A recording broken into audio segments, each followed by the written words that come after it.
আসসালামু আলাইকুম, welcome to diction for child Bangla. আজকে আমরা পড়বো আমার বাংলা বই তৃতীয় শ্রেণীর আমার বাংলা বই। আমরা পড়বো পাঠ 11 আনন্দের দিন। চলো শুরু করা যাক। ঘন্টা বাজতে ক্লাসে এলেন আপা, বললেন তোমাদের জন্য আনন্দের খবর আছে। আমরা স্কুল থেকে ঘুরতে যাব। ক্লাসের সবাই আনন্দে হই হই করে উঠল। আপা বললেন, আমরা তাহলে কোথায় যেতে পারি? তপু বলল, আমরা জাদুঘরে যেতে পারি। রাজু বলল, শিশু পার্কে যেতে পারি। তুলি তুলি বলল, আমরা লালবাগ কেল্লায় যেতে পারি। আপা অন্যদের মতামতও জানতে চাইলেন। বেশিরভাগ শিক্ষার্থী লালবাগ কেল্লায় যেতে চাইলো। ঠিক হলো পরের শনিবারেও যাওয়া হবে। মিলি বলল, আপা আমি তো যেতে পারবো না, আমি ঠিক মতো হাঁটতে পারি না। আপা বলার আগে তুলি বলল, তাতে কি হয়েছে, আমরা তো আছি, আমরা তোমাকে সাহায্য করব। আপা সবার মধ্যে দায়িত্ব ভাগ করে দিলেন। তারপর বললেন, সকাল 10টার মধ্যে সবাই চলে আসবে। স্কুলের পোশাক পরে আসতে হবে। সঙ্গে পানি, কলম ও নোটবুক নিয়ে এসো। শনিবার সকালে সবাই স্কুলের মাঠে জড়ো হলো। সবার মনে আনন্দ, আজ আজ ঘুরতে যাবে। সারি বেঁধে এক একে সবাই গাড়িতে উঠলো। আপা রাজুকে সবার নাম লিখে রাখতে বললেন। তুড়ি গাড়িতে উঠলো মিলিকে নিয়ে। অন্যরাও সাহায্য করলো। গাড়ি ছাড়লো। গাড়িতে সবাই অনেক আনন্দ করলো। এক সময় গাড়ি লালবাগ কেল্লায় পৌঁছে গেল। আপা সবাইকে ধীরে ধীরে নামতে বললেন। আপা ঘুরে ঘুরে কেল্লার সব কিছু দেখাতে লাগলেন। সবাই নোটবুকে লিখতে লাগলো। মূল ফটক, ফুলের বাগান, পরি বিবির মাজার, 3 গম্বুজ মসজিদ, টিলা, পুকুর, দরবার হল, জাদুঘর, প্রাচীন আমলের পোশাক, প্রাচীন আমলের অস্ত্র, প্রাচীন আমলের মুদ্রা।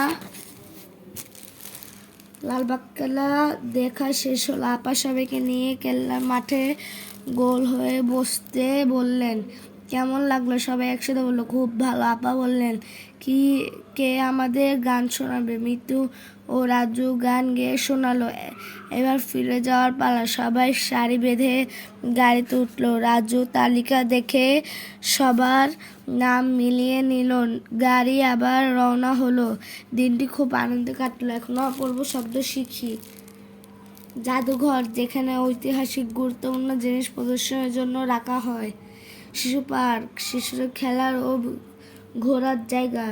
কেল্লা, দুর্গ, দায়িত্ব, কাজ, নোটবুক, লেখার ছোট খাতা, ফটক, সদর দরজা, মাজার, বিশেষ ব্যক্তির কবর, গম্বুজ, গোলাকার ছাদ, টিলা, উঁচু জায়গা, প্রাচীন, পুরাতন, পয়সা, ধাতুর তৈরি মুদ্রা।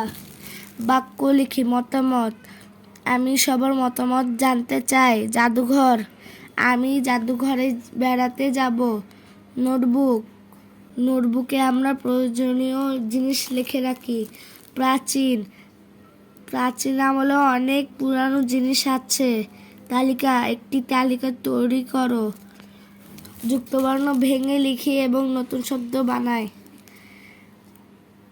লয় লয় ল যোগ ল, এটি দিয়ে একটি শব্দ হলো পাল্লা। মূর্ধন্য 9 টন। মূর্ধন্য ঘন্টায় আছে মূর্ধন্য 9 আছে মূর্ধন্য 9 ট। মূর্ধন্য যোগ ট, এটা দিয়ে একটি শব্দ হলো বন্টন। গম্বুজে আছে ময় ব, ম যোগ ব, এটা একটি নতুন শব্দ হলো লম্বা। আনন্দই আছে 9 দ, 9 দিয়ে একটি নতুন শব্দ হলো মন্দ। ক্লাসে আছে কয়ল, ক যোগ ল, ক্লাব। দায়িত্বতে আছে তয়বল, ত যোগ ব, রাজত্ব। মুদ্রায় আছে দরফল দ্র, দ যোগ র, ভদ্র। উত্তর বলি ও লেখি। ক্লাসের সবাই হই হই করে উঠলো কেন? সবাই ঘুরতে যাবে বলে ক্লাসের সবাই হই হই করে উঠলো।